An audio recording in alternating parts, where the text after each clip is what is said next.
அயோத்தி ராமர் கோயில் பிரசாதத்தை வித்த அமேசானுக்கு 1,00,000 ரூபாய் அபராதம்.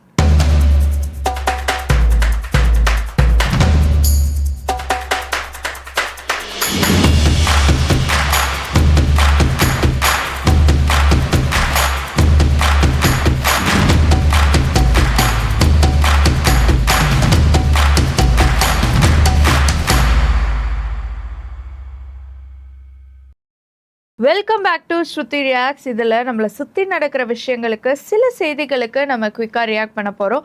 அந்த வகையில் த ஃபர்ஸ்ட் நியூஸ் என்ன அப்படின்னு பார்த்தோன்னா, அமேசானுக்கு இப்போ 1,00,000 ரூபாய் அபராதம் கொடுத்துருக்காங்க.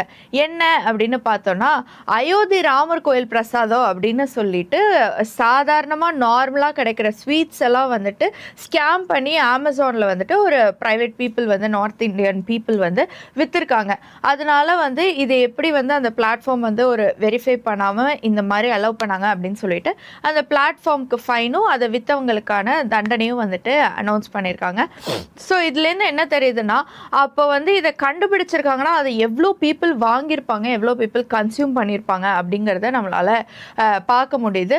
ஸோ இவ்வளோ ஈஸியாக இந்தியன் பீப்புளை ஸ்கேம் பண்ண முடியுமா? இவ்வளோ ஈஸியாக இந்தியன் இல்லை பீப்புளை ஸ்கேம் பண்ண முடியுமா? ஒரு கோயில் பிரசாதம்னு சொல்லி ஏதோ ஒன்று ஒரு ஆன்லைனில் விற்று ஒருத்தவங்க ஸ்கேம் பண்ணியிருக்காங்கன்னா அவ்வளோ ஈஸியாவா நம்ம இருக்கோம் ஸ்கேம் ஆகிற அளவுக்கு அப்படிங்கிறது ஒரு குவெஸ்டின் மார்க்காக இருக்குது.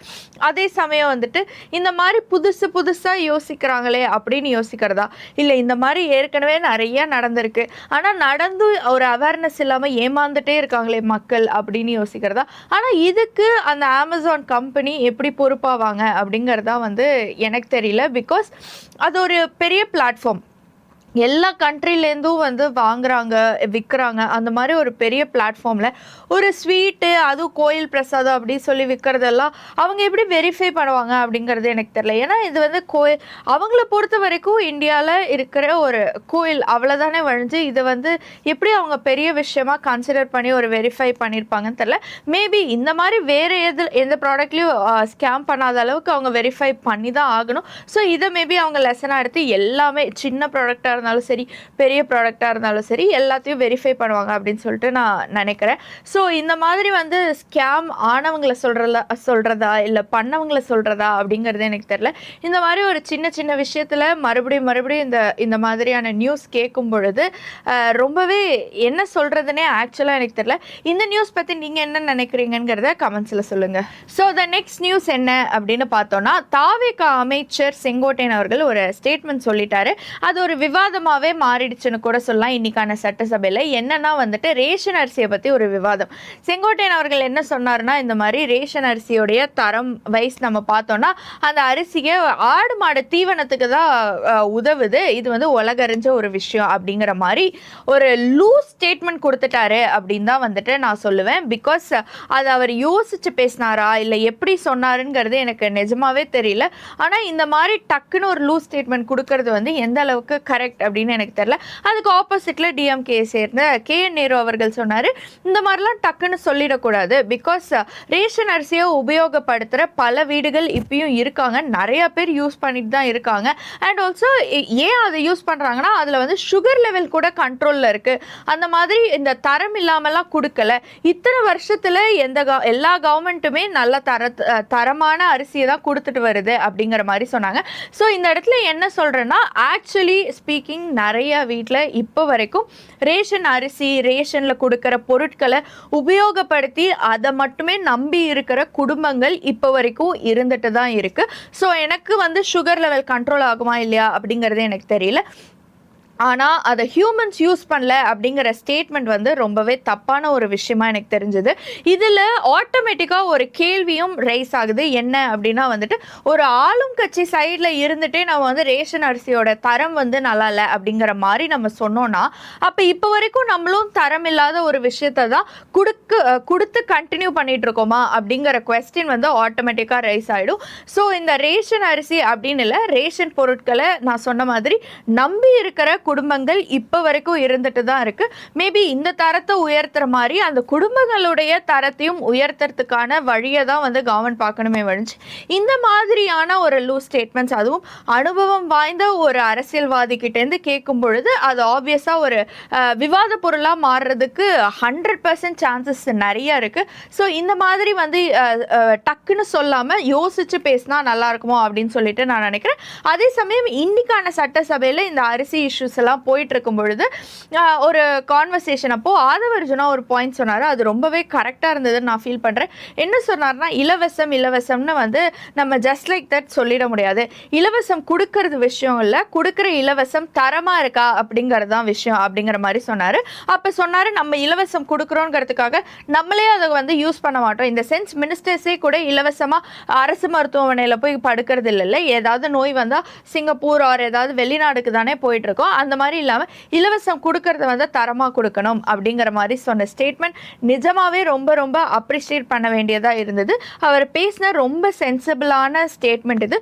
ஸோ இந்த மாதிரியும் ஒரு சில விஷயங்கள் நடக்குது. அட் த சேம் டைம் டக்குன்னு ஏதாவது வார்த்தையை விடும் பொழுது அது விவாதமாக மாறுறதுக்கான சான்சஸும் அதிகமாகுது. ஸோ பேசும்பொழுது பார்த்து பேசுறது ரொம்பவே அவசியமாக இருக்குது. ஸோ அடுத்த நியூஸ் என்ன அப்படின்னு பார்த்தோன்னா, ஹோம் மினிஸ்டர் அமித்ஷா தலைமையில் இன்னைக்கு சென்னை கோவளத்தில் 31வது தென் மாநில முதல்வர் மாநாடு வந்து நடந்துச்சு. இதில் என்னென்னா வந்து சவுத்தில் இருக்கிற 5 ஸ்டேட்டை ரெப்ரசென்ட் பண்ணி அவங்களுடைய சிஎம்லாம் வந்து இந்த மாநாட்டில் கலந்துக்கிட்டாங்க. ஒரு நட்பு ரீதியாக சொல்லலாம், இல்லை அவங்களோட தேவையை சொல்லி என்னென்ன ஐடியாஸ் ஷேர் பண்ணலாம் அப்படிங்கிறதுக்காக இந்த மாநாடு வந்து நடந்திருக்கு. தெலுங்கானா ஸ்டேட்டுடைய சிஎம்மால வர முடியல, பட் அந்த ஸ்டேட்டை ரெப்ரசென்ட் பண்ணி வந்திருந்தாங்க.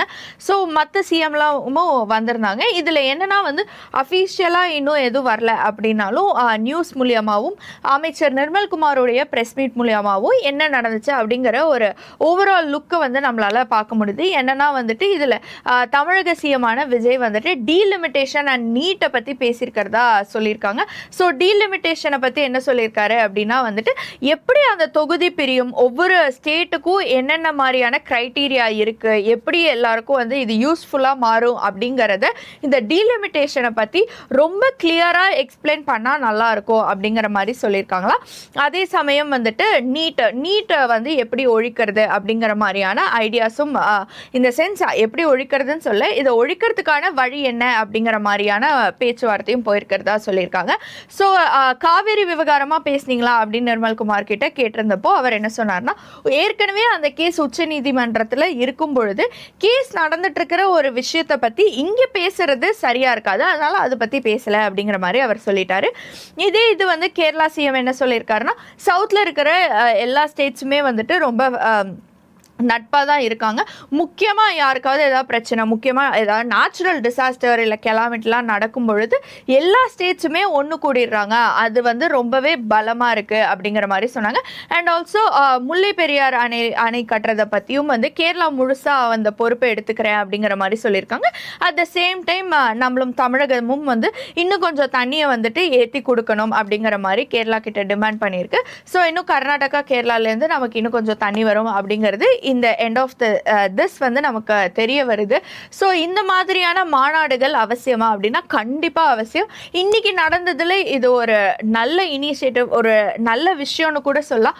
ஸோ தட் யாராருக்கு என்னென்ன ஐடியாவில் இருக்காங்க, எந்தெந்த ஸ்டேட்டுக்கு வந்து இன்னொரு ஸ்டேட்டால் என்ன உதவி கிடைக்கும், இல்லை நம்மளால் அவங்களுக்கு என்ன உதவி கொடுக்க முடியும் அப்படிங்கிறத வந்து டிஸ்கஸ் பண்ணுறதுக்கும், ஐடியாஸை ஷேர் பண்ணுறதுக்கும், இல்லை இந்த மாதிரியான காவிரி விவகாரத்தில் வந்துட்டு அவங்க என்ன சொல்கிறாங்கன்னா அங்கிருந்தும் இங்கிருந்தும் வந்து ஒரு கான்வர்சேஷன் கம்யூனிகேஷன் கேப் இல்லாமல் இந்த மாதிரி அஃபிஷியலாக பேசும் பொழுது இன்னும் வந்து ஒரு கிளாரிட்டி கிடைக்கும் அப்படின்னு சொல்லிட்டு நான் நினைக்கிறேன். ஸோ இந்த மாதிரி 5 ஸ்டேட்டுமே வந்து அவங்களுடைய டிமாண்டு அண்ட் ஆல்சோ அவங்க ஐடியாஸ் எல்லாம் வந்து இந்த மாநாட்டில் வந்து ஷேர் பண்ணிக்கிட்டது ரொம்பவே நல்ல விஷயமா தான் நான் நினைக்கிறேன். நீங்கள் என்ன நினைக்கிறீங்கன்னு கமெண்ட்ஸில் சொல்லிடுங்க. ஸோ த ஃபைனல் நியூஸ் என்ன அப்படின்னா வந்துட்டு இதில் வந்து என்னோட ஒப்பீனியன் வந்து என்ன சொல்கிறது அப்படிங்கிறது எனக்கு உண்மையாகவே தெரில. என்னன்னா வந்து இது வந்து வார் நியூஸ், வார்ங்கும் போதே ஆப்வியஸாக தெரிஞ்சிருக்கும். என்னன்னா வந்து அமெரிக்கா அண்ட் ஈரான். ஸோ என்னன்னா வந்து இப்போ அமெரிக்கா அதிபர் ட்ரம்ப் என்ன சொல்லியிருக்காருன்னா, ஈரானோட அமைதி பேச்சுவார்த்தை வந்து எடுபடலை அப்படிங்கிறதுனால அவங்களுடைய பொருளாதாரத்தை வந்துட்டு அழிக்கிற பொருளாதார வார் வந்து பண்ண போகிறேன் அப்படிங்கிற மாதிரி சொல்லியிருக்காரு. என்னென்னா அவங்களுடைய ஆயில் நெட்ஒர்க்ஸ் அதே மாதிரி ஃபினான்ஷியலி அவங்கள வந்து டவுன் பண்ணுறதுக்கான அந்த வேலையில் வந்து இறங்க போகிறேங்கிற மாதிரி சொல்லியிருக்காங்க. அண்ட் ஆல்சோ இதில் வந்து ஈரானுக்கு வேறு ஏதாவது கண்ட்ரி சப்போர்ட் பண்ணால் அவங்களும் ஒரு பின்விளைவை வந்து சந்திப்பாங்க அப்படிங்கிற மாதிரி வார்ன் பண்ணியிருக்காரு. ஸோ இதில் என்னென்னா வந்துட்டு 2 கண்ட்ரிக்கும் நடுவில் நடக்கிற ஒரு வாரில் சஃபர் ஆகிறது அப்படின்னு பார்த்தோன்னா யாருன்னா வந்துட்டு அந்த கண்ட்ரியில் இருக்கிற பீப்புள். என்னதான் வந்துட்டு அவங்களுக்குன்னு ஒரு வார் இல்லாத ஒரு ஏரியா கொடுத்து அங்கே வந்து பீப்புளை வந்து அங்கே ஒரு இது பண்ணியிருந்தாலும் இப்போது அந்த மாதிரி இடம் இருக்கா இல்லையாங்கிறது எனக்கு தெரியல. எண்ட் ஆஃப் த டே ஒரு நார்மல் பீப்புள் தான் வந்து இந்த வார்னால் வந்து சஃபர் ஆகுறாங்க. இந்த மாதிரி வார் வந்து இன்க்ரீஸ் ஆக ஆக வந்துட்டு என்னென்னா வந்து வேர்ல்டில் வந்து பீஸ் அப்படிங்கிற ஒரு விஷயமே இல்லாமலே போயிடும். இது வந்து அடுத்த ஜென்ரேஷனுக்கு வந்து ஒரு ட்ராமாவாக கிரியேட் ஆகும் அப்படிங்கிறதுல எந்த ஒரு மாற்று கருத்துமே கிடையாது. ஸோ நம்மளோட அந்த கிரட்ஜையும் நம்மளோட அந்த ஒரு வன்மத்தை வந்து அடுத்த ஜென்ரேஷனுக்கு எடுத்துகிட்டு போகிறது எந்த அளவுக்கு சரி அப்படிங்கிறது எனக்கு தெரியல. ஸோ அவங்க 2 பேருக்குமான ஒரு கோர் இது ரீசன் என்ன, இந்த வார்க்கான ரீசன் என்ன அப்படிங்கிறதெல்லாம் வந்துட்டு விவாதிக்கிறத தாண்டி இந்த வார் முடியறதுக்கான சொல்யூஷன் என்ன அப்படிங்கிறது தான் வந்துட்டு அதர் கண்ட்ரீஸும் சேர்ந்து இதுக்கு ஒரு சொல்யூஷன் கொண்டு வரது நல்லா இருக்கும் அப்படின்னு சொல்லிட்டு நான் நினைக்கிறேன். ஸோ இவங்க பெருசு அவங்க பெருசு அப்படிங்கிற மாதிரியான ஒரு விஷயம் இன்க்ரீஸ் ஆக ஆக அது ஆப்வியஸ்லி சொன்ன மாதிரி ஒரு கிரட்ஜை வந்து நம்ம எல்லார்கிட்டையும் பாஸ் பண்ணுற மாதிரி. கிரட்ஜை எப்பயுமே பாஸ் பண்ணவே கூடாது. அது வந்து எண்ட் ஆஃப் த டே அதை ஒரு அழிவில் தான் போய் முடியும். ஸோ வந்து நம்ம எப்பயுமே பீஸை அன்பை மட்டும்தான் பாஸ் பண்ணணும். அதுதான் வந்து ஒரு யூனிட்டியை வந்து கொடுக்கும். ஸோ அந்த வகையில் வந்துட்டு இந்த வார் முடியறதுக்கான சொல்யூஷனை மற்ற கண்ட்ரிஸ் எல்லாம் வந்து யோசிச்சா நல்லாயிருக்கும் அப்படின்னு சொல்லிட்டு நான் நினைக்கிறேன். நீங்கள் என்ன நினைக்கிறீங்க? அண்ட் ஆல்சோ இந்த நியூஸில் எந்த நியூஸுக்கு உங்களோட ஒப்பீனியன் என்ன? வேறு ஏதாவது நியூஸை பற்றி நான் ரியாக்ட் பண்ணுமா என்ன அப்படிங்கிற எல்லாத்தையுமே கண்டிப்பாக கமெண்ட்ஸில் சொல்லிடுங்க.